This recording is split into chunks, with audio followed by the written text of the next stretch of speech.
हैं कहाँ से दिखता है, किसी भी एरिया से अपने आप को लेके जा सकती है। ओके चलो, इसे छोड़ो यार, ये तो जो है बाई आंख का खेल है, हाथ का नहीं है, क्योंकि आंख से तो देखना है इसमें सारा।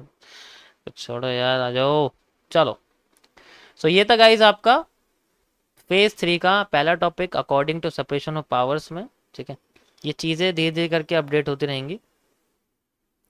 अब मैं आपको दूसरा बताने वाला हूँ, one of the most powerful reason. ठीक है, यो चलो स्टार्ट करते हैं। अब जब शांत हो जाओ भाई, मज़ा आने वाला है, बढ़िया वाला। अब तुम्हारा दिमाग खोलता हूँ।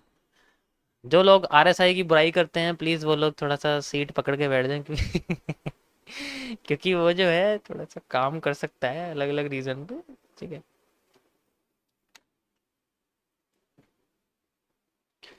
हाँ। आपको ये सब कितने सिखाया, तुम्हें क्या लगता है इतना कोई समझदार है जो इतना सब कुछ सीख के बताएगा तुम्हें? ये सब ऑब्जर्वेशन है। ओके गाइस, तो मैं आपको बताने वाला हूँ नेक्स्ट टॉपिक एमएमसी के फेज 3 का, दैट इज, देखो ये लाइव मेंटोरशिप चल रही है इसलिए ध्यान से सुना करो जो भी मैं कह रहा हूँ, एक एक वर्ड। आपका टॉपिक है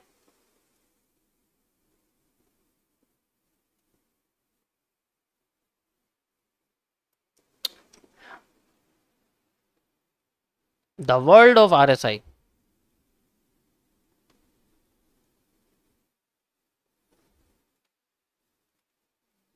को डी जोन्स, यानी कि मैं आपको बताने वाला हूँ फेज 3। अच्छा अच्छा, ठीक है, सॉरी सॉरी, फेज 3 ओके। वो ना बोलने पे ज़्यादा ध्यान है, हमारी बातों में अमीरी दिखनी चाहिए। ठीक है, रील्स में नहीं दिखनी चाहिए, इसलिए बंदे की बात में अमीरी दिखनी चाहिए कि वो बात कैसे कर रहा है वो। ठीक है, लिखने में क्या है यार। ओके सो यहाँ आपको मैं बताने वाला हूँ हैवी सोल्ड के बारे में एंड हैवी बॉट के बारे में। What are the heavy sold and heavy bought? देखो ओवर बॉट और हैवी ओवर सोल्ड के बारे में तो आप जानते हो।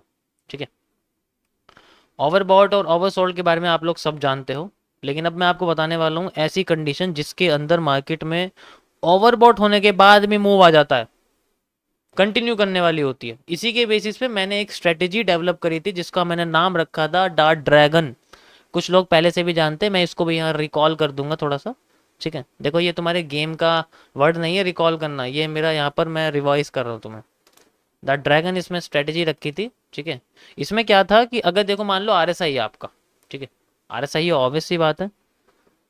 सो इस जगह में जब आरएसआई आपका ओवरबॉट हो जाए, मतलब ऊपर चला जाए बहुत ज़्यादा, अपने 70 के लेवल से ऊपर चला जाए, ओवरसोल्ड हो जाए यानी कि अपने 30 से लेवल से ऊपर हो जाए, तो हम उसके और नीचे से रीजन जो होता है और भी ज़्यादा नीचे रीजन बन जाए उसका, तो वहाँ पर मार्केट में हैवी सोल्ड और हैवी बॉट हो जाते हैं। उसके बेसिस पे मैंने स्ट्रेटेजी बनाई थी जिसका एक कैलकुलेटर मैंने डेवलप किया था, you can see like this, ये उसका कैलकुलेटर है। अभी मैं आपको इसको एक्सप्लेन करूँगा कि ये क्या था। ठीक है, अभी मैं आपको इसको एक्सप्लेन करूँगा, ये थोड़ा सा बहुत कॉम्प्लेक्स है, स्पेशली मैंने ये फॉरेक्स के लिए क्रिएट करा था। बहुत टाइम हो गया इसको करीब, अब मैं यूज़ नहीं करता, जिस टाइम मैं ट्रेडिंग करता था उसमें। ओके सो आरएसआई कैसा होता है, जैसे स्ट्रक्चर मैं आपको बताता हूँ पहले मार्केट का, फिर उसके बाद आपको स्ट्रेटेजी बताता हूँ कैसे होती है। ये एनालिसिस के कॉन्सेप्ट से बता रहा हूँ, this is not for trading.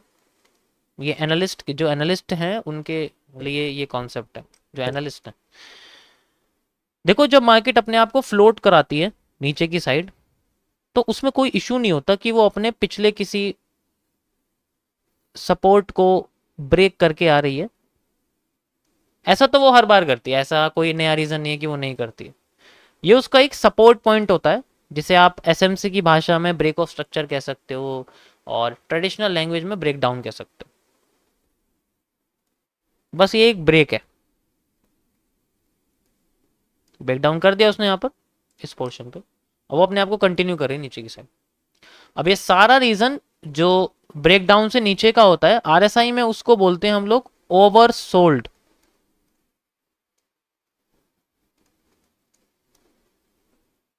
इसी चीज को आरएसआई ओवर सोल्ड दिखाता है।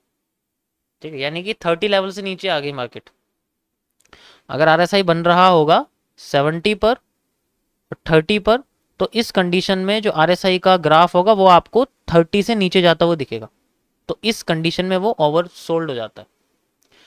अगर मार्केट अपने आप को रिटेस्ट कर करके नीचे लेके आ रही है तो इस कंडीशन में ये अपने आप को ऊपर करने लग जाता है, ऐसे करके ऊपर करने लग जाता है, लेकिन मार्केट तो नीचे आ रही होती है और ये अपने आप को ऊपर करने लग जाता है। अगर अगली बार मार्केट में दोबारा RSI नीचे आ जाता है, यानी कि ये अपने आप को थोड़ा थोड़ा उठा रही है ऐसे करके, लेकिन अगली बार फिर ये नीचे गिरती है, तो अगली बार जब ये नीचे आता है, दिस कंडीशन, जो सेकंड टाइम RSI नीचे आता है, इसको हम लोग बोलते हैं हैवी सोल्ड। और ये कोई छोटी मोटी कंडीशन नहीं होती। लोग भीख मांगते हैं मार्केट को रिवर्स करने के लिए, लेकिन करती नहीं है वो आसानी से। इस कंडीशन में इतना नीचे चली जाती है, इतना नीचे चली जाती है कि उसको रिवर्स करने के लिए बहुत टाइम लगता है। देखो मार्केट में एक फ्रीक्वेंसी ग्राफ होता है कि अगर किसी चीज की बिक्री हुई है तो उसकी खरीदारी भी होगी। मान के चलो किसी चीज को खरीदा गया है, वो बिकेगी, और अगर वो अपनी बिक्री से ज्यादा हो गई तो फिर बाद में रिवर्स करके वो उस पॉइंट पे जरूर आएगी जहां से वो सब चीज स्टार्ट हुआ था। This is called a volatile market. ऐसा होता है कि वो जितना उठती है वो उतना गिरनी चाहिए, लेकिन अगर वो ज्यादा गिर गई तो फिर बाद में उठ के उसी रीजन पे आ जानी चाहिए। ठीक है, उसी रीजन पे आ जानी चाहिए। ऐसा एक स्ट्रक्चर ग्राफ होता है और RSI भी ऐसी काम करता है। अब अगली बार वो यहां से नीचे गिरती है तो कोई दिक्कत नहीं, वो अपने आप को नीचे लेके आ सकती है, लेकिन वो यहां आए ना, तब क्या करेंगे? अगर वो यहां आएगी नहीं तब मार्केट में ओवर एरिया नहीं, हैवी एरिया क्रिएट होता है। तो ये हैवी सोल्ड यही होता है। आपने देखा होगा कि मार्केट नीचे गिरती ही जाती है, गिरती ही जाती है, गिरती ही जाती है, गिरती ही जाती है। इस कंडीशन में इंस्टीट्यूशनल ट्रेडर्स किस तरीके से अपनी पोजीशंस लगाते हैं, आएगी जरूर वहां पर। ऐसा हो नहीं सकता। जहां से मार्केट में ओवर सोल्ड हुआ था ना, और जहां से मार्केट में हैवी सोल्ड हुआ था, मार्केट इन रीजन पे जरूर आती है लौट के। ऐसा हो ही नहीं सकता वो ना है, वो आती है। तो इंस्टीट्यूशनल्स में क्या होता है, वो लोग स्ट्रक्चर्स को ब्रेक करते ही अपनी पोजीशंस को लगाने लग जाते हैं, लगाने लग जाते हैं। और ये पोजीशंस फेवर में नहीं होती, अगेंस्ट में होती है, अगेंस्ट में होती। जैसे यहां पर 100 लॉट लगाया बाय में, 100 लॉट लगाया बाय में, ये एक डिफरेंस मापते हैं कि अगर मार्केट 1000 पॉइंट नीचे गिर गई तो हर बार ये 100 पॉइंट 100 क्वांटिटी खरीदते चले जाएंगे। 1000 पॉइंट गिर गई 100 क्वांटिटी खरीदते चले जाएंगे, 1000 पॉइंट गिर गई 100 क्वांटिटी। एक टाइम ऐसा आता है जब मार्केट में रिवर्सल आना शुरू होता है और ये टोटल अपना या तो हैवी सोल्ड एरिया तक पहुंच जाती है या फिर ओवर सोल्ड एरिया तक पहुंची जाती है, कैसे ना करके वहां तक पहुंच ही जाती है। ऐसा होता जरूर है कि वो जाती जरूर है, ऐसा नहीं हो सकता कि वो ना जाए, पॉसिबिलिटी ही नहीं है। क्योंकि अगर ऐसा नहीं होगा तो फाइनेंशियल ट्रांजैक्शन ही जीरो हो जाएगी ना। अगर मैंने क्रेडिट जितना किया उतना मैं डेबिट कर दूंगा तो मेरा अकाउंट जीरो हो जाएगा। अब जितना मेरे अकाउंट में क्रेडिट करा उतना ही तो खर्च कर सकता हूं मैं, उससे ज्यादा थोड़ी कर दूंगा। तो जितना मैं खर्च कर रहा हूं अगली बार मैं डिपॉजिट भी उतना करने की कोशिश करूंगा, और अगर मैंने जितना डिपॉजिट करा मैं खर्च भी उतना ही कर सकता हूँ। ज्यादा कर दिया तो फिर दोबारा वहां आएगी जरूर मार्केट। ये वही ग्राफ है, जितना मैंने मेरे अकाउंट में पैसा है मैं उतना ही खर्च कर सकता हूँ। अगर मैंने ज्यादा कर दिया तो मैं लोन ले रहा हूँ और फिर उस लोन को मैं उतना चुका दूंगा जितने मेरे बैलेंस का जीरो था। इसी को तो कहते हैं, इसी को तो RSI ऐसे तो काम करता है। अब मैं आपको इसको ग्राफ पे समझाता हूं कैसे आपको देखने को मिले, किस तरीके से आपको देखने को मिले। देखो मैं आपको इसमें 30 मिनट्स के टाइम फ्रेम पर लेके चलता हूं गोल्ड के अंदर। ये आपके सामने गोल्ड है आपकी, ठीक है, जिसमें आपका सबसे ज्यादा लॉस होता है। मैं इसमें RSI लगाता हूं। अभी घुमा फिरा के तुम्हें कहां लेके आऊं, तुम ध्यान से देखो।